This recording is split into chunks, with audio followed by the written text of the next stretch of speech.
مشاهدينا مرحبا بكم. تحذيرات أمريكية، إدانة سورية، تكذيب تركي، ومخاوف لدى مراقبين من أن الصراع على سوريا كساحة تقاسم للنفوذ لا بد أن ينفجر ذات يوم. فالغارات الإسرائيلية على مطار شمال سوريا كمحاولة لرسم حدود النفوذ والتوغل التركي داخل الجغرافيا العسكرية أعاد للأذهان تصريحات إسرائيلية عن العدو القادم بعد إنهاء الملف الإيراني.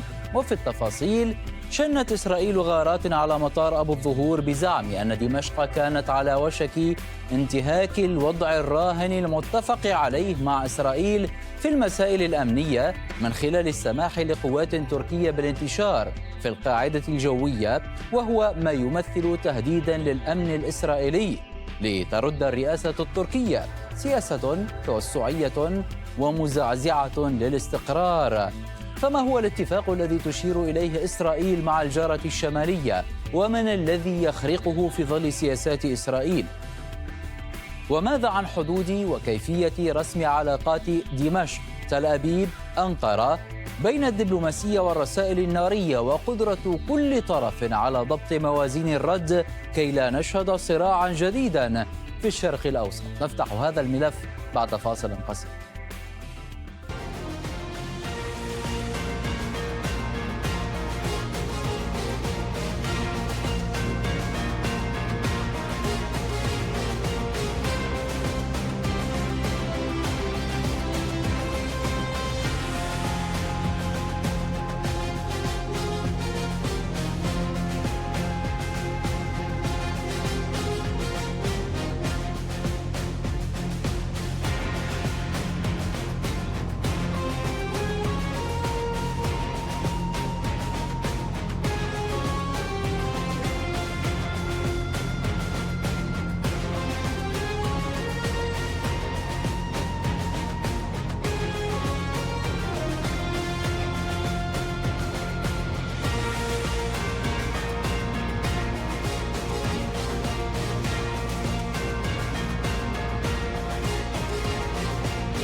ويمكنكم مشاهدينا المشاركة معنا من خلال التصويت على موقعنا الإلكتروني arabic.rt.com والإجابة عن السؤال التالي: هل تتحول سوريا إلى ساحة للمواجهة العسكرية المباشرة بين إسرائيل وتركيا، نعم أم لا؟ وللحديث معنا من اسطنبول الكاتب والمحلل السياسي الدكتور يوسف كاتب أوغلو، ومن تل أبيب أستاذ دراسات الشرق أوسطية في الجامعات الإسرائيلية الدكتور مردخاي كيدار. أهلا ومرحبا بكما. أبدأ معك دكتور مردخاي. نتنياهو اعتبر أن سوريا كانت على وشك تهديد الأمن لإسرائيل، وهو ما أدى إلى استهداف قاعدة في الشمال السوري. هل يمكن أن تشرح لنا هذه المعادلة وما الذي يعنيه أن سوريا كانت على وشك أن تهدد الأمن الإسرائيلي؟ أولا، وقبل أن نجيب على هذا السؤال المهم، علي أن أصحح خطأ وقع في المقدمة. الخط ليس بين تل أبيب تل أبيب في القرارات الدولية، هذا الأمر ناقشناه مرارا وتكرارا دكتور مردخاي. في القرارات الدولية تل أبيب، لو سمحت، يعني لا نعيد هذا الأمر من جديد. لا يجوز لي أن أمر مر الكرام على هذه الإهانة لدولة إسرائيل. العاصمة الإسرائيلية هي يروشلايم، المسمى بالعربية بيت المقدس أو القدس، ولا يمكن تغيير جغرافية إسرائيل من على شاشة أرتي. أنا لا أغير يا دكتور مردخاي، أنا أستند إلى القرارات الدولية لو سمحت، ولا أتبنى أي موقف في هذا الإطار. أجبني عن سؤالي لو سمحت. أوكي. مكتب رئيس الحكومة أصدر بيان قصير عن ما حدث، ولو سمحت أقرأه. اتفقت إسرائيل وسوريا على الحفاظ على الوضع الراهن في المسائل الأمنية، وهو ما كانت سوريا على وشك انتهاكه بالسماح للقوات التركية بالانتشار في قاعدة جوية قرب حلب. حذرت إسرائيل سوريا مرارا وتكرارا من أن هذا الانتشار سيشكل تهديدا لأمنها، إلا أن سوريا تجاهلت هذه التحذيرات. لن تتسامح إسرائيل مع أي تهديدات لأمنها، وسترحب بالعودة إلى الوضع الراهن. هذا هو الشيء. نحن يكفينا 5% من المساحة السورية محتلة على تحت أيدي القوات التركية في المنطقة الكردية، ونحن والعالم وسوريا ليست بحاجة لانتشار القوات التركية إلى أكثر من ذلك، لأننا نحن نذكر جيدا ما فعلت هذه القوات بالأكراد في سوريا وفي العراق، ونحن لسنا بحاجة للجيش التركي على حدود إسرائيل مع سوريا. لم تكن على الحدود، كانت بعيدة جدا، كانت في الشمال السوري. دكتور يوسف، أنتقل إليك. هل كان هناك نوايا لدى أنقرة بالانتشار العسكري داخل سوريا؟ إذ أن هناك من يقول بأن لتركيا مقاصد ونوايا في الجغرافيا السورية، وهو ما يؤثر أيضا على القرارات السياسية والعسكرية. مساء الخير، تحياتي لكم والسادة المشاهدين. يا سيدي، بداية يعني القضية هنا اعتداءات سافرة، وضيفك يحاول أن يبرر هذه الاعتداءات تحت مزاعم وافتراءات لا أصل لها ولا حقيقة. بداية خرق لكل القوانين الدولية واعتداء على دولة ذات سيادة بحجة مزاعم لا أصل لها.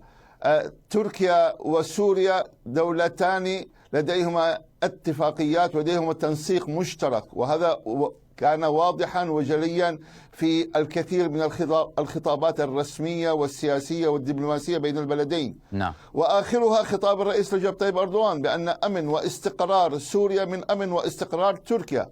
الذي يبحث عن الأمن والاستقرار هي تركيا. ضيفك يقول ويصف بأن تركيا هي دولة تحتل 5% من سوريا. هل هذا كلام يعقل؟ مجنون يحكي وعاقل يسمع. تنسق تركيا مع الحكومة السورية، والحكومة السورية تنسق مع تركيا، وهنالك تفاهمات بينهما. أنتم ما شأنكم؟ في إطار التنسيق دكتور يوسف، أنتم تحتلون. في حديثك عن التنسيق لو سمحت، هناك نقلا عن رويترز بأن رئيس الموساد الإسرائيلي أجرى مكالمة هاتفية مع وزير الخارجية السوري أسعد الشيباني في 14 من أغسطس، وناقش الوجود التركي في سوريا. هل أيضا دمشق برأيك تنسق مع إسرائيل في القضايا الأمنية كما هي تنسق مع أنقرة؟ يا سيدي، بكل تأكيد الشأن السوري هو شأن يريد الآن النهوض من جديد في كيفية أمن واستقرار وازدهار وترتيب أوراق البيت الداخلي التي أهمل على مدى أكثر من 50 و60 عاما. وبالتالي الاعتداءات المستمرة الإسرائيلية على سوريا والعربدة وخطف وقتل واحتلال ودخول أراضي، وإلى الآن الحكومة السورية تستخدم سياسة ضبط النفس وتحاول أن تنزع فتيل هذه الأزمات ولا تريد الصدام. الآن إعادة بناء سوريا الجديدة بالتنسيق مع من ستنسق سوريا؟ طبعا ستنسق مع تركيا. التنسيق مع تركيا هذا أمر ضروري. لماذا؟ لأن سوريا وتركيا دولة حدود مشتركة ومصالح مشتركة ومنافع متبادلة. الذي يكن العداء، الذي الآن يعني يعربد ويدخل ويحتل ويقصف ويقتل بحجة المحافظة على أمنه القومي هي إسرائيل. وتخترق، وهي الآن كل القوانين الدولية لا قيمة لها. لذلك الآن التنسيق الآن كيف يكون أمن واستقرار في ظل استخدام السلاح والقصف؟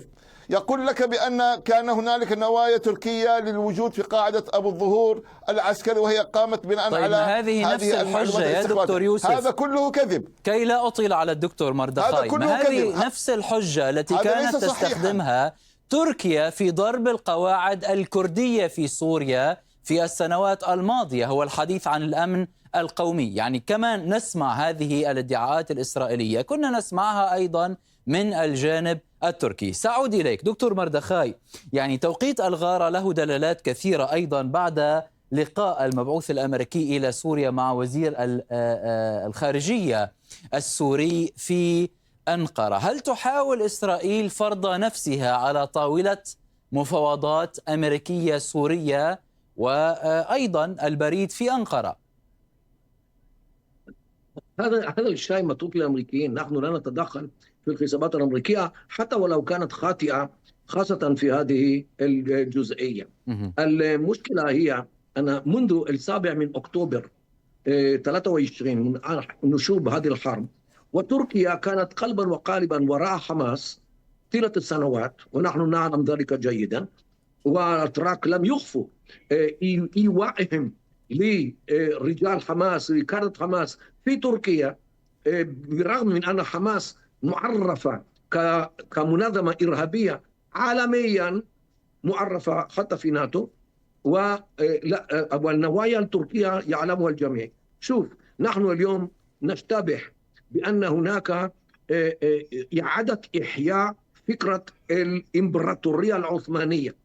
هناك الكثير من المؤشرات، وسوريا كانت جزءا لا يتجزأ من الإمبراطورية العثمانية، وأرض إسرائيل أيضا كانت تحت سيطرة الأتراك لمدة 400 سنة، ما بين 15 17 و 19 17، بالضبط 400 عام. وربما الأتراك يريدون الرجوع إلى أراضيهم التي كانت تحت سيطرتهم. الأتراك دكتور مردخاي أم الحكومة التركية برئاسة أردوغان؟ يعني لا بد من الوقوف عند هذه النقطة، فالعلاقات الإسرائيلية التركية كانت ممتازة قبل 7 أكتوبر. ليس كانوا منذ 2002 عندما تبوأ أردوغان منصب رئيس الدولة في تلك الأيام، ورئيس الحكومة في تلك الأيام، والعلاقات الإسرائيلية التركية تحت التوتر. هناك سفارات مفتوحة في العاصمة في تل أبيب للأسف الشديد، وليس في القدس وفي أنقرة، ولكن العلاقات باردة إلى حد كبير.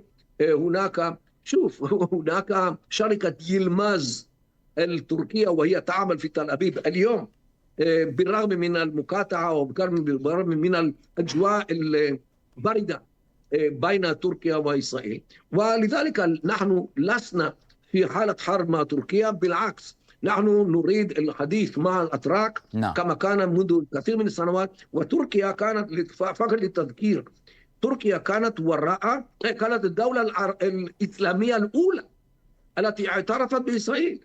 وتل أبيب مثلا تم إنشاؤها في عام 1909 تحت سيطرة الإمبراطورية العثمانية، ونحن نكن الشكر الجزيل للإمبراطورية العثمانية لأن سمحت ببداية المشروع الصهيوني في هذه الأرض. طيب. ونحن سوف لا ننسى هذا المعروف الذي عمل الأتراك معنا في تلك الأيام الحالكة. وصلت الفكرة دكتور مردخاي كي لا نغوص كثيرا في التاريخ. دكتور يوسف، هل يعني تحترم أنقرة ما تريده إسرائيل بما يخص الوضع في سوريا كي لا تصل إلى مرحلة صدام ربما في سوريا بهذا الشأن؟ سأرد على سؤالك وهو مهم، لكن تعليق سريع على كلام ضيفك الذي مليء بالتناقضات عندما يقول بأن يعني تركيا لديها مطامع توسعية للرجوع للإمبراطورية العثمانية، وكانت قبل 400 عام كانت هي يعني شملت إسرائيل. أنتم دخلاء على هذه المنطقة. إسرائيل عمرها أقل من 80 عاما. قبل 400 عام لم تكن هناك شيء اسمه إسرائيل، هنالك فلسطين وليس إسرائيل. الذي جاء واحتل وشرعنا هم أنتم وليس تركيا وليس الدولة العثمانية. هذا أولا. ثانيا، يقول ضيفك بأن يعني هي تركيا ترى تدعم حماس، وحماس منظمة إرهابية عالميا. يا سيدي، تركيا لا ترى حماس أنها منظمة إرهابية. تركيا ترى بأن حماس هي حركة مقاومة وطنية وتدافع عن حقوقها في بلدها، وبالتالي لا قيمة لهذا الكلام بأنها منظمة إرهابية. النقطة الثالثة، يقول بأن يعني نحن ممتنون لأن تركيا اعترفت بإسرائيل وأن الشعب التركي نحبه وشركة الماز وغير ذلك. ليس تركيا فقط، العالم يمقتكم لأنكم قتلتم الأطفال والنساء والأبرياء في غزة. أنتم قتلة، دكتور أنتم يوسف، تمارسون الإرهاب دولة، وبالتالي لا قيمة لهذا الكلام. أما بالنسبة لسؤالك، يا سيدي، سوريا لو سمحت نعم لي بالنسبة لسؤالك أنا أقول بالنسبة لسؤالك، نعم تركيا هي الآن ليست هي الآن هي مستاءة، وليس فقط مستاءة. تركيا تقول بلهجة حاسمة لا يمكن فرض أي شيء على تركيا. الذي يحاول أن يتمدد، والمشروع ما يسمى ممر داوود، وكيفية أن يكون هنالك توسع، والأيديولوجية الصهيونية في توسع من النيل إلى الفرات هي عندهم، والذي هو لديه أطماع في هذه المناطق وهذه الدول هي إسرائيل نفسها، موجودة في جنوب لبنان، في جنوب سوريا، وتحاول أن تزرع هذا الأمر أيضا وتمتد إلى شرقا وشمالا من النيل إلى الفرات. حتى العملة التي لديهم الشيكل مكتوب عليه ومرسوم عليه إسرائيل الكبرى. هل يمكن ضيفك بأن الأيديولوجية تقول من النيل إلى الفرات؟ يعني نعم. كي لا أطيل فقط، كي لا أطيل على الدكتور مردخاي. سوريا نعم، حول إمكانية أن تحترم أنقرة رغبات إسرائيل في المحافظة أو حدود العلاقة بين أنقرة وتل أبيب في رسم ملامح العلاقات الأمنية والعسكرية. الاحترام يكون من خلال، لا احترام عندما يكون هنالك اعتداء. الاعتداء يا سيدي يولد تصعيد، هذا استفزاز وتصعيد. وأنا ما أراه فيما تم من توجيه ضربات إلى شمال سوريا بأنه تطور خطير. نعم. وهنالك رسائل مبطنة ربما إلى الناخب الإسرائيلي ليبين بأن هنالك خطر قادم اسمه تركيا ويجب أن تستمر هذه الحكومة، وبالتالي لأغراض انتخابي يتم الآن هذه الاستفزازات.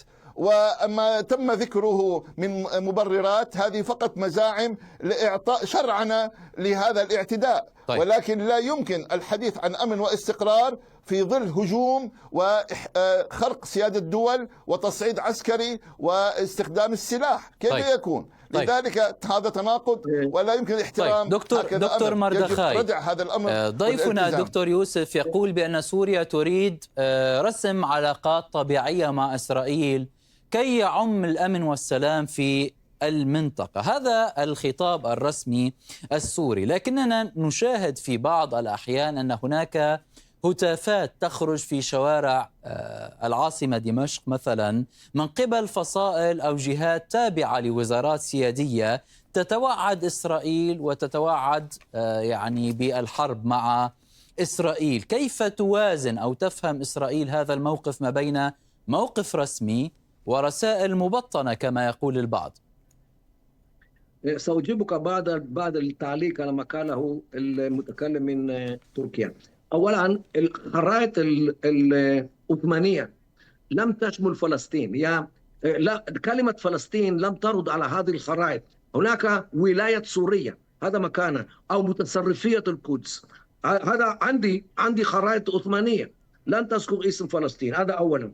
ثانيا، نحن كنا في القدس في يروشلايم قبل 3000 عام نعبد الإله الواحد الأوحد، عندما كان آباؤكم يشربون الخمر ويئدون البنات. يا دكتور مردخاي، يعني هذه كي لا ندخل في الإساءات وكي لا ندخل في التاريخ بهذه الطريقة. لكل جهة نظرتها للتاريخ ونظرياتها في التاريخ. خلينا بموضوعنا لو سمحت. ولسؤالك، إسرائيل تدافع عن نفسها عندما كان الخطر صغيرا، وهذا الاستنتاج هو منذ 7 أكتوبر 23 بسبب ما فعلت حركة حماس المدعومة من ناحية تركيا بنا، عندما قتلت 1200 إسرائيلي، اغتصبت البنات وقطعت الأثداء للبنات اليهوديات وقطع رؤوس الأطفال وكل هذه الأشياء التي فعلها. لكن سوريا، وهذا سؤالي يا دكتور مردخاي، ترسل رسائل طمأنة إلى الجانب الإسرائيلي لترد إسرائيل بغارات وتوغلات في الجغرافيا السورية. كل من يريد أن يسيء لإسرائيل عليه أن يعيد حساباته، لأن إسرائيل سوف لن ترحم أحد، وقد أثبتنا ذلك مرارا وتكرارا، إما في إيران أو في اليمن أو في سوريا أو في العراق وفي أماكن. لكن الوضع اختلف دكتور مردخاي، اعذرني على المقاطعة بشكل مكرر، لكن يعني لا بد من التوضيح. الحكومة السورية الجديدة ومنذ وصولها ترسل رسائل طمأنة إلى الجانب الإسرائيلي. نتنياهو تحدث بأنه لولا موافقة إسرائيل لما كان تغير النظام في سوريا. عن أي تهديد للأمن الإسرائيلي تحدثني هنا؟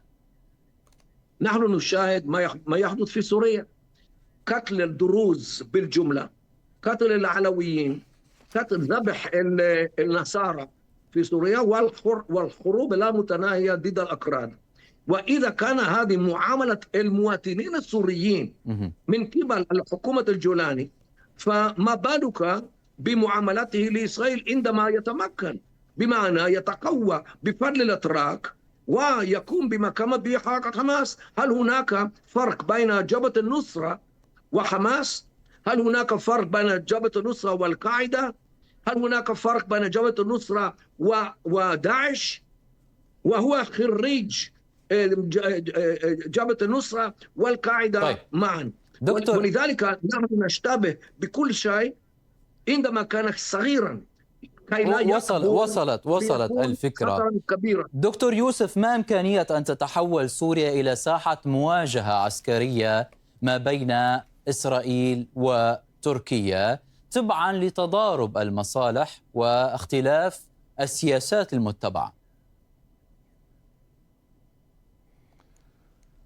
عاجلا أم آجلا يا سيدي، هذا يرتبط ارتباط وثيق باستمرار هذه العنجهية وهذه النازية الجديدة التي تنتهجها الحكومة الإسرائيلية. فإذا ما كانت استمرار منهج الغطرسة والبلطجة والرمي يعني انتهاكات كل القوانين الدولية، ولا احترام لدول ذات سيادة، ولا احترام لوحدة الأراضي لدول الجوار، فهذا يدل على أنه عندما يكون هنالك إصرار على هذه السياسة الهمجية يجب ردع هذه السياسة الهمجية، لأنها هي التي تهدد الأمن والاستقرار. فبالتالي استمرار هكذا سياسة هي أو ردة الفعل ستكون مرهونة إذا ما استمرت هذه السياسة بإيقافها ولجمها وردعها. ولكن الأصل في هذا الأمر أن يكون هنالك هذه مسؤولية دولية ومسؤولية أممية كاملة في أن يجب أن يكون هنالك إيقاف لمن يريد إشعال هذه المنطقة. إسرائيل تتغذى على الحروب، إسرائيل تريد الأزمات، إسرائيل هي ضد الأمن والاستقرار. وضيفك إلى الآن يقول ويتهم، وأنا لست هنا بصدد أن أدافع عن الحكومة السورية، ولكن هذه الاتهامات والافتراءات يعني يضحك منها الطفل الصغير. يقول لك قتلوا الدروز، قتلوا العلويين، قتلوا النصارى، قتلوا الأكراد. وما شأنكم أنتم؟ ما شأنك أنت يعني؟ الآن هذه الحكومة السورية واللي هي مسؤولة عن أطيافها، أنتم الآن. طب وما شأن تركيا بالقتل في غزة من هذا المنطلق؟ يا دكتور يوسف، يعني حدثني بمنطق واحد لو سمحت. ما شأن تركيا إذن بالقتل في غزة والقتل في لبنان إن كنت تتحدث بهذا المنطق؟ لا، هذا أمر أنا أتكلم عن القاتل. تركيا لم تلوث يديها في الدماء. تركيا تقول للجميع مسؤولية، يجب إيقاف الحروب وإيقاف القتل واستهداف المدنيين. هل 35,000 من الأطفال كانوا حماس؟ ما هذا الكلام؟ الذين قتلوا بدم بارد هي الحكومة الإسرائيلية، التي هو يقول الآن بأن يعني سوريا خطر كبير على إسرائيل لأن هنالك حكومة الجولاني تقتل هؤلاء وهؤلاء، وهو يريد أن يعني يظهر كأنه محامي حمامة سلام ومحامي دفاع عن هذه الأقليات. هذه الإسطورة المشروخة لا قيمة لها في الأعراف الدبلوماسية. تقول بأن الأمن والاستقرار لماذا لا يكون لأنقرة دور في هذا الموضوع بالذات في السعي نحو الاستقرار ومزيد في الاستقرار في سوريا والدفع نحو حوار وطني كي لا تترك المجال لإسرائيل أو لأي جهة أخرى بالدخول في الجغرافيا السورية؟ وهذا ما تم يا سيدي. ما تم بأن تركيا كان لها دور فاعل وأساسي في موضوع ما يسمى تركيا بلا إرهاب، كيفية التعامل مع القضية الكردية، نزع السلاح، تفعيل الحوار السياسي والدبلوماسي، وأيضا هذا باتفاق أيضا مع سوريا كيف يكون تعميم هذه التجربة إلى منطقة بلا إرهاب، وكيفية يتم سيادة واحدة، دولة واحدة، وأن لا يكون هنالك ميليشيات مسلحة تعبث بالأمن القومي والأمن الإقليمي. لماذا هذه الاستفزازات الإسرائيلية؟ لماذا يتم بناء على مزاعم لا قيمة لها باستهداف وضرب، وهنالك طائرات تخترق السيادة السورية بحجة أن هنالك مخاوف؟ هذا الكلام لا ينطلي على أحد. إسرائيل تريد الحرب، وإسرائيل تصعد، وهذا لا يخدم المنطقة بشيء. كما يقول الدكتور يوسف بأن الحرب حتمية بين تركيا وإسرائيل في حال استمرت إسرائيل في سياسات إسرائيل الكبرى والدفع نحو مزيد من التصعيد. هو يقول بأن إسرائيل دولة تعتاش على الحروب. ليس لنا أي هواية في الحروب، نحن نريد العيش بالسلام مع الجميع. نحن دولة ديمقراطية تريد التطور وتريد الهايتك وتريد الطب وتريد العلم. نعم. والمشهود لنا بهذا الشيء، نحن دولة من الطراز الأوروبي أو الأمريكي في هذا الشيء، ديمقراطية خالصة بخلاف الجيران هنا في الشرق الأوسط. هذا أولا، نحن لسنا هاويي الحروب، هذا أولا. ثانيا، إذا تكلم الأخ يوسف عن السلام في سوريا، فلماذا تمد الحكومة التركية الحكومة السورية اليوم بالسلاح كي يتمكنون من محاربة الدروز والعلويين والنصارى والأكراد في سوريا؟ هل هذا، والكل يعلم أن هذه الصفقات الهائلة العظيمة التي تمد تركيا سوريا بالسلاح، لماذا هذا الشيء؟